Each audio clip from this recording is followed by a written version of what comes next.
ನಮೋ ಭಗವತೆ ವಾಸುದೇವಾಯ. ಹರೇ ಕೃಷ್ಣ. ಶ್ರೀಮದ್ಭಾಗವತದಲ್ಲಿ ನಾವೀಗ 1ನೇ ಸ್ಕಂದದ 17ನೇ ಅಧ್ಯಾಯದಲ್ಲಿದ್ದೇವೆ.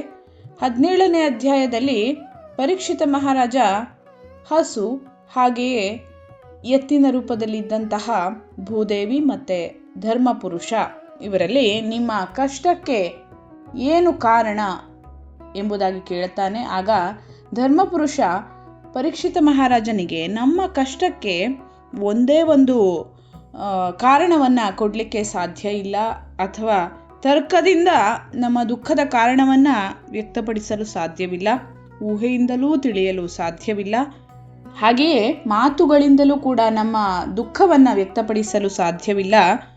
ಹೇ ರಾಜರ್ಷಿ, ನೀನು ಇದನ್ನು ನಿನ್ನ ಸ್ವಬುದ್ಧಿಯಿಂದ ತೀರ್ಮಾನ ಮಾಡು ಎಂಬುದಾಗಿ ಹೇಳುತ್ತಾ ಇದ್ದಾನೆ.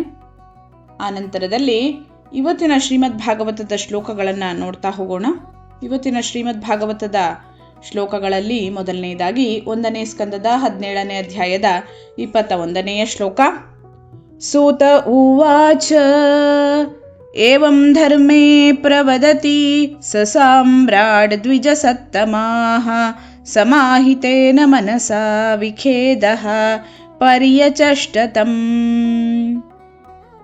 ನಂತರದಲ್ಲಿ ಸೂತ ಮುನಿಗಳು ಈ ರೀತಿಯಾಗಿ ಹೇಳುತ್ತಾರೆ. ಸೂತ ಮುನಿಗಳು ಹೀಗೆಂದರು: ಹೇ ಬ್ರಾಹ್ಮಣ ಶ್ರೇಷ್ಠರೇ, ಧರ್ಮಪುರುಷನು ಹೀಗೆ ಹೇಳಲು ಪರೀಕ್ಷಿತ ಮಹಾರಾಜನು ಆ ಮಾತನ್ನು ಕೇಳಿ ಸಂಪೂರ್ಣವಾಗಿ ತುಷ್ಟನಾಗಿ, ಏನೂ ಬೇಸರಗೊಳ್ಳದೆ ಹಾಗೂ ತಪ್ಪು ಮಾಡದೆ ಪ್ರತ್ಯುತ್ತರ ಕೊಟ್ಟನು.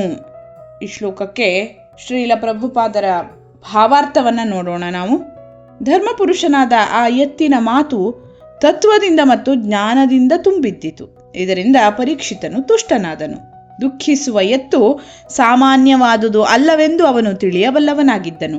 ಭಗವಂತನ ನಿಯಮವನ್ನು ಸರಿಯಾಗಿ ತಿಳಿಯದವನು ದಾರ್ಶನಿಕ ಸತ್ಯಗಳನ್ನು ಕುರಿತು ನುಡಿಯಲು ಸಾಧ್ಯವಿಲ್ಲ. ಪರೀಕ್ಷಿತನ ಬುದ್ಧಿ ಅದೇ ಮಟ್ಟದಲ್ಲಿ ಇದ್ದುದರಿಂದ ಸ್ವಲ್ಪವೂ ಸಂದೇಹವಾಗಲಿ ತಪ್ಪಾಗಲಿ ಇಲ್ಲದೆ ಆ ಮಾತಿಗೆ ಆತ ಉತ್ತರವನ್ನು ಕೊಟ್ಟನು. ಮುಂದಿನ ಶ್ಲೋಕವನ್ನು ನೋಡೋಣ. ಮುಂದಿನ ಶ್ಲೋಕ 22ನೇ ಶ್ಲೋಕ. ರಾಜೋವಾಚ ಧರ್ಮಂ ಬ್ರವೀಷಿ ಧರ್ಮಜ್ಞ ಧರ್ಮೋಸಿ ವೃಷರೂಪಧೃಕ್ ಯದಧರ್ಮ ಕೃತಃ ಸ್ಥಾನಂ ಸೂಚಕಸ್ಯಾಪಿ ತದ್ ಭವೇತ್. ಯಾವ ರೀತಿಯಾಗಿ ಪರೀಕ್ಷಿತ ಮಹಾರಾಜ ಉತ್ತರವನ್ನು ಕೊಟ್ಟ ಅನ್ನುವಂಥದ್ದನ್ನು ನೋಡೋಣ. ರಾಜನು ಹೀಗೆಂದನು: ಹೇ ವೃಷಭ ರೂಪವನ್ನು ಧರಿಸಿದವನೇ, ನೀನು ಧರ್ಮತತ್ವವನ್ನು ತಿಳಿದವನು. ಅಧರ್ಮ ಮಾಡುವವನಿಗೆ ದೊರೆಯತಕ್ಕ ದುರ್ಗತಿ ಅಧರ್ಮ ಮಾಡಲು ಸೂಚಿಸುವವನಿಗೂ ಬರುವುದೆಂಬುದಾಗಿ ಹೇಳುತ್ತಿರುವಿ. ನೀನು ವಾಸ್ತವವಾಗಿ ಧರ್ಮ ಪುರುಷನಲ್ಲದೆ ಬೇರೆಯಲ್ಲ. ಈ ಶ್ಲೋಕಕ್ಕೆ ಭಾವಾರ್ಥವನ್ನು ನೋಡೋಣ. ಭಕ್ತನ ಸಿದ್ಧಾಂತದ ಪ್ರಕಾರ ಭಗವಂತನ ಆಜ್ಞೆ ಇಲ್ಲದೆ ಯಾವನಾದರೂ ನೇರವಾಗಿ ಹಿತೈಷಿಯೂ ಆಗನು, ತುಷ್ಟನೂ ಆಗನು. ಆದುದರಿಂದ ಅವನು ಅಂತಹ ಕಾರ್ಯಕ್ಕೆ ನೇರವಾಗಿ ಹೊಣೆಗಾರನೆಂದು ಯಾವನನ್ನೂ ಭಾವಿಸುವುದಿಲ್ಲ. ಹಿತವಾಗಲಿ ಅಹಿತವಾಗಲಿ ಎರಡೂ ಸಂದರ್ಭಗಳಲ್ಲಿ ಅದು ದೈವದತ್ತ ಮತ್ತು ಭಗವಂತನ ಅನುಗ್ರಹ ಎಂದೇ ಅವನು ಭಾವಿಸುತ್ತಾನೆ. ಪ್ರಯೋಜನವಾದಾಗ ಅದು ದೈವದತ್ತ ಎಂಬುದನ್ನು ಯಾವನೂ ನಿರಾಕರಿಸನು. ಆದರೆ ಹಾನಿಯಾದಾಗ ಅಥವಾ ಹಿನ್ನಡೆಯುಂಟಾದಾಗ ದೇವರು ಭಕ್ತನನ್ನು ಕಷ್ಟಕ್ಕೆ ಗುರಿಪಡಿಸುವಷ್ಟು ಏಕೆ ನಿರ್ದಯಿಯಾಗುತ್ತಾನೆ ಎಂಬ ಸಂದೇಹ ಅವನಲ್ಲಿ ಮೂಡುತ್ತದೆ.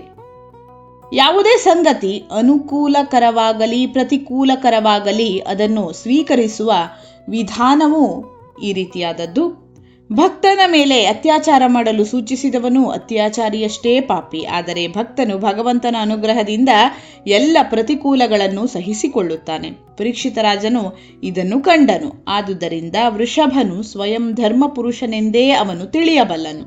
ಬೇರೆ ಮಾತಿನಲ್ಲಿ ಹೇಳುವುದಾದರೆ ಪ್ರತಿಯೊಂದರಲ್ಲಿಯೂ ದೇವರನ್ನೇ ಕಾಣತಕ್ಕ ಭಕ್ತನಿಗೆ ಯಾತನೆಯೇ ಇಲ್ಲ. ಏಕೆಂದರೆ ಅವನಿಗೆ ದುಃಖವೆನಿಸಿ ಒದಗಿದುದು ದೇವರ ಅನುಗ್ರಹವೇ ಆಗಿರುತ್ತದೆ. ಸಾಮಾನ್ಯರು ತಮಗೆ ಇತರರಿಂದ ಆದ ಹಿಂಸೆಯನ್ನು ರಾಜನಿಗೆ ದೂರುವಂತೆ ಆ ಹಸುವಾಗಲಿ ಎತ್ತಾಗಲಿ ಕಲಿಪುರುಷನಿಂದ ಆದ ಹಿಂಸೆಗೆ ಒಳಗಾದರೂ ರಾಜನಿಗೆ ಎಂದು ದೂರು ಸಲ್ಲಿಸಲಿಲ್ಲ. ಆ ಅಸಾಮಾನ್ಯ ವರ್ತನೆಯಿಂದ ಆ ವೃಷಭವು ನಿಶ್ಚಯವಾಗಿಯೇ ಧರ್ಮ ಪುರುಷನು ಎಂಬುದನ್ನು ರಾಜನು ತೀರ್ಮಾನಿಸಿಕೊಂಡನು. ಏಕೆಂದರೆ ಧರ್ಮತತ್ವಗಳ ಸುಂದರವಾದ ಜಟಿಲತೆಗಳನ್ನು ಬೇರೆ ಯಾರೂ ತಿಳಿಯಲಾರರು. ಮುಂದಿನ ಶ್ಲೋಕ 23ನೇ ಶ್ಲೋಕ. ಅಥವಾ ದೇವ ಮಾಯಾಯ ನೂನಂ ಗತಿರಗೋಚರ ಚೇತಸೋ ವಚಸಶ್ಚಾಪಿ ಭೂತಾನಾಮಿತಿ ನಿಶ್ಚಯಃ. ಪರೀಕ್ಷಿತ ಮಹಾರಾಜ ಉತ್ತರವನ್ನ ಮುಂದುವರಿಸ್ತಾ ಈ ರೀತಿಯಾಗಿ ಹೇಳುತ್ತಾನೆ. ಅಂತೂ ಕೊನೆಯ ನಿರ್ಣಯವೆಂದರೆ ಭಗವಂತನ ಶಕ್ತಿಗಳು ಇಂತಹ ರೀತಿಯವೆಂದು ಯಾರಿಗೂ ತಿಳಿಯವು. ಅವನ್ನು ಊಹಾತ್ಮಕ ಚಿಂತನೆಯಿಂದ ಅಥವಾ ಮಾತಿನ ಬಲದಿಂದ ಯಾವನೊಬ್ಬನಿಗೂ ಪರಿಗಣಿಸಲು ಸಾಧ್ಯವಾಗದು. ಎಷ್ಟು ಸುಂದರವಾಗಿ ಹೇಳಿದ್ದಾನೆ ಪರೀಕ್ಷಿತ ಮಹಾರಾಜ. ಆ ಧರ್ಮ ಪುರುಷನ ಮಾತನ್ನ ಅರ್ಥೈಸಿಕೊಂಡು ಈ ಶ್ಲೋಕಕ್ಕೆ ಭಾವಾರ್ಥವನ್ನ ನೋಡ್ತಾ ಹೋಗೋಣ.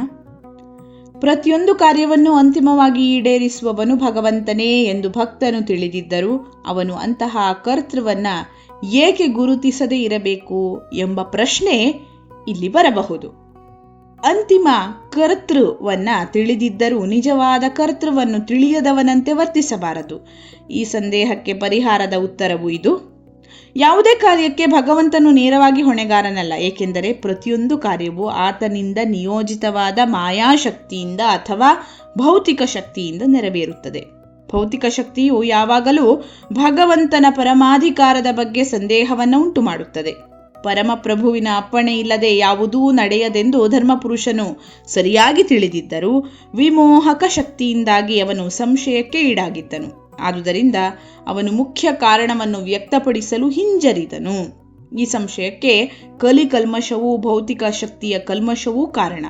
ಕಲಿಯುಗದ ಪರಿಪೂರ್ಣ ವಾತಾವರಣವು ಮಾಯಾಶಕ್ತಿಯಿಂದ ಉಲ್ಬಣಗೊಂಡಿರುತ್ತದೆ. ಅದರ ಪ್ರಮಾಣದ ಅಳತೆ ವರ್ಣನೆಗೆ ಮೀರಿದುದು. ಮುಂದಿನ ಶ್ಲೋಕ 24ನೇ ಶ್ಲೋಕ. ತಪಶೌಚಂ ದಯಾ ಸತ್ಯಂ ಇತಿ ಪಾದಾಃ ಕೃತೆ ಕೃತಾಃ ಅಧರ್ಮಾಂಶೈಸ್ತ್ರಯೋ ಭಗ್ನಾಃ ಸ್ಮಯ ಸಂಗಮದೈಸ್ತವ. ಸತ್ಯಯುಗದಲ್ಲಿ ನಿನಗೆ ತಪಸ್ಸು, ಶುಚಿತ್ವ, ದಯೆ, ಸತ್ಯ ಎಂಬ 4 ತತ್ವಗಳೇ ಪಾದಗಳಾಗಿದ್ದವು.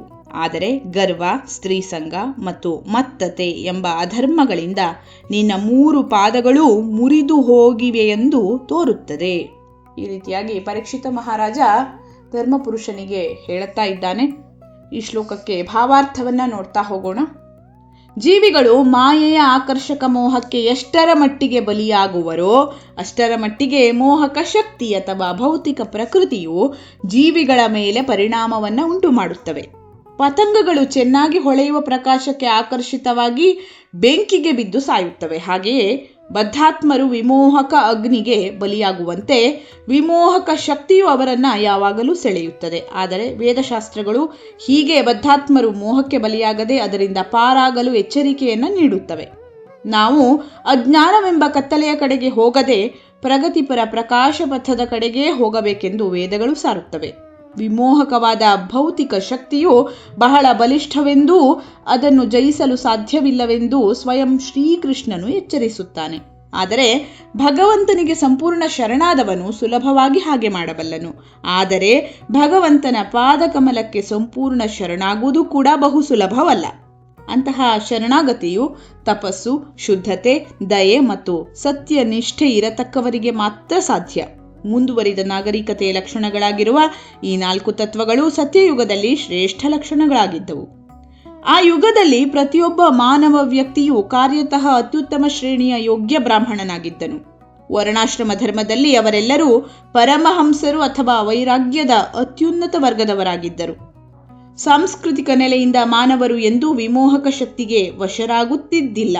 ಅಂತಹ ದೃಢವಾದ ಚಾರಿತ್ರ್ಯ ಸಂಪನ್ನರು ಮಾಯಾಪಾಶದಿಂದ ಪಾರಾಗಲು ಸಮರ್ಥರಾಗಿದ್ದರು. ಆದರೆ ಬರುತ್ತಾ ಗರ್ವ, ಸ್ತ್ರೀಲೋಲುಪತೆ, ಮಾದಕತೆಗಳು ಹೆಚ್ಚಾದವು. ಅದೇ ಪ್ರಮಾಣದಲ್ಲಿ ತಪಸ್ಸು, ಶುದ್ಧತೆ, ದಯೆ, ಸತ್ಯನಿಷ್ಠೆಗಳೆಂಬ ಬ್ರಾಹ್ಮಣ ಸಂಸ್ಕೃತಿಯ 4 ತತ್ವಗಳು ಕ್ಷೀಣಿಸಿದವು. ಆಗ ಮೋಕ್ಷ ಮಾರ್ಗ ಅಥವಾ ದಿವ್ಯಾನಂದ ಪಥವು ಮಾನವ ಸಮಾಜದಿಂದ ಬಲು ದೂರ ಸರಿಯಿತು. ಕಲಿಯುಗ ಪ್ರಗತಿಗೊಂಡ ಹಾಗೆ ಜನರು ಬಹಳ ಗರ್ವಿಷ್ಠರು, ಸ್ತ್ರೀಲೋಲುಪರು, ಮದ್ಯ ಸೇವನೆಯಲ್ಲಿ ತತ್ಪರರು ಆಗುತ್ತಿದ್ದಾರೆ. ಕಲಿಯುಗದ ಪ್ರಭಾವದಿಂದ ಕಡು ಬಡವನೂ ಕೂಡ ತನ್ನ ಬಿಡಿ ಕಾಸಿನಿಂದ ಗರ್ವಪಡುತ್ತಾನೆ. ಸ್ತ್ರೀಯರು ಪುರುಷರ ಮನವನ್ನ ಸೆಳೆಯಲಿಕ್ಕಾಗಿ ಯಾವಾಗಲೂ ಬಹಿರಂಗವಾಗಿ ಅತ್ಯಾಕರ್ಷಕ ಠೀವಿಯ ಉಡುಪನ್ನ ಧರಿಸುತ್ತಾರೆ. ಪುರುಷನು ಮದ್ಯಪಾನ, ಹೊಗೆ ಸೇವನೆ, ತಂಬಾಕು ಸೇವನೆ ಇತ್ಯಾದಿ ದುರ್ವ್ಯಸನಕ್ಕೆ ಗುರಿಯಾಗುತ್ತಾನೆ. ಈ ಎಲ್ಲ ಚಟಗಳು ಅಥವಾ ತಥಾಕಥಿತ ನಾಗರಿಕ ಪ್ರಗತಿಯು ಎಲ್ಲ ವಿಧದ ಅಧಾರ್ಮಿಕ ವರ್ತನೆಗಳಿಗೆ ಮೂಲ ಕಾರಣಗಳಾಗಿವೆ. ಆದುದರಿಂದ ಭ್ರಷ್ಟಾಚಾರ, ಲಂಚ ಮತ್ತು ಪಕ್ಷಪಾತವನ್ನು ತಡೆಯಲು ಸಾಧ್ಯವಾಗುವುದಿಲ್ಲ. ಈ ಎಲ್ಲ ದೋಷಗಳನ್ನು ಮನುಷ್ಯನು ಕೇವಲ ಕಾನೂನುಗಳಿಂದ ಮತ್ತು ಪೊಲೀಸ್ ಜಾಗೃತಿಯಿಂದ ತಡೆಯಲಾರನು. ಯೋಗ್ಯ ಔಷಧಿ ರೂಪವಾದ ಬ್ರಾಹ್ಮಣ ಸಂಸ್ಕೃತಿಯ ತತ್ವಗಳಿಂದ ಅಥವಾ ತಪಸ್ಸು, ಶುದ್ಧತೆ, ದಯೆ ಮತ್ತು ಸತ್ಯನಿಷ್ಠೆಗಳಿಂದ ಮನೋರೋಗವನ್ನು ಗುಣಪಡಿಸಬಹುದು. ಆಧುನಿಕ ನಾಗರಿಕತೆಯು ಆರ್ಥಿಕ ಅಭಿವೃದ್ಧಿಯು ಒಂದು ಹೊಸ ಬಡತನದ ಪರಿಸ್ಥಿತಿಯನ್ನು, ಅಭಾವವನ್ನು ಉಂಟುಮಾಡುತ್ತಿವೆ. ಇದರ ಪರಿಣಾಮವಾಗಿ ದಿನಬಳಕೆಯ ವಸ್ತುಗಳನ್ನು ಅತಿ ಹೆಚ್ಚಿನ ಬೆಲೆ ಕೊಟ್ಟಾದರೂ ಕೊಳ್ಳುವಂತೆ ಮಾಡಿದ್ದಾರೆ. ಜನನಾಯಕರು ಮತ್ತು ಸಮಾಜದ ಶ್ರೀಮಂತರು ತಾವು ಗಳಿಸಿದ ಸಂಪತ್ತಿನ ಅರ್ಧವನ್ನು ದಾರಿ ತಪ್ಪಿದ ಜನಸ್ತೋಮದ ಏಳಿಗೆಗಾಗಿ ದಯೆಯಿಂದ ವೆಚ್ಚ ಮಾಡಿದರೆ ಮತ್ತು ಅವರಿಗೆ ಭಗವತ್ ಪ್ರಜ್ಞೆಯೂ ಭಾಗವತದ ಜ್ಞಾನವೂ ಬರುವಂತೆ ಶಿಕ್ಷಣ ನೀಡಿದರೆ ನಿಶ್ಚಯವಾಗಿಯೂ ಕಲಿಯುಗವು ಬದ್ಧಾತ್ಮರನ್ನು ತನ್ನ ಬಲೆಗೆ ಬೀಳಿಸುವ ಯತ್ನದಲ್ಲಿ ಸೋಲುವುದು. ಜಗತ್ತಿನಲ್ಲಿ ಜನರು ಶಾಂತಿಗಾಗಿ ಪ್ರಯತ್ನಿಸುತ್ತಿದ್ದರೂ ಮಾನವ ನಾಗರಿಕತೆಯು ಶಾಂತಿ ಪಥದಿಂದ ದೂರ ಸರಿಯುತ್ತಿದೆ. ಅಹಂಕಾರ ಅಥವಾ ತನ್ನ ಜೀವನ ಮೌಲ್ಯಗಳೇ ಸಮಂಜಸವೆಂಬ ಎಣಿಕೆ, ಅನುಚಿತ ಸ್ತ್ರೀ ಮೋಹ ಅಥವಾ ಸಂಘ, ಮದ್ಯಪಾನ ಇವು ಈ ಸ್ಥಿತಿಗೆ ಕಾರಣವು ಎಂಬುದನ್ನು ನಾವು ಸದಾ ಸ್ಮರಿಸಬೇಕು. ಭಾಗವತ ತತ್ವಗಳ ಬೋಧನೆಯು ಎಲ್ಲರನ್ನೂ ತಾನಾಗಿಯೇ ನೀತಿ ನಿಷ್ಠುರರು, ಅಂತರ್ಬಹಿಶುದ್ಧರು, ಕಷ್ಟಪಡುವವರ ಮೇಲೆ ದಯಾಮಯರು, ನಿತ್ಯ ವ್ಯವಹಾರದಲ್ಲಿ ಸತ್ಯವಂತರು ಆಗುವಂತೆ ಮಾಡುವುದು. ಪ್ರಕೃತ ಮಾನವ ಸಮಾಜದಲ್ಲಿ ಅತಿಯಾಗಿ ಕಾಣಿಸುವ ದೋಷಗಳನ್ನು ಸರಿಪಡಿಸುವಂತಹ ಮಾರ್ಗ ಇದೇ ಆಗಿದೆ. ಧನ್ಯವಾದಗಳು. ಲೋಕಾಃ ಸಮಸ್ತಾಃ ಸುಖಿನೋ ಭವಂತು.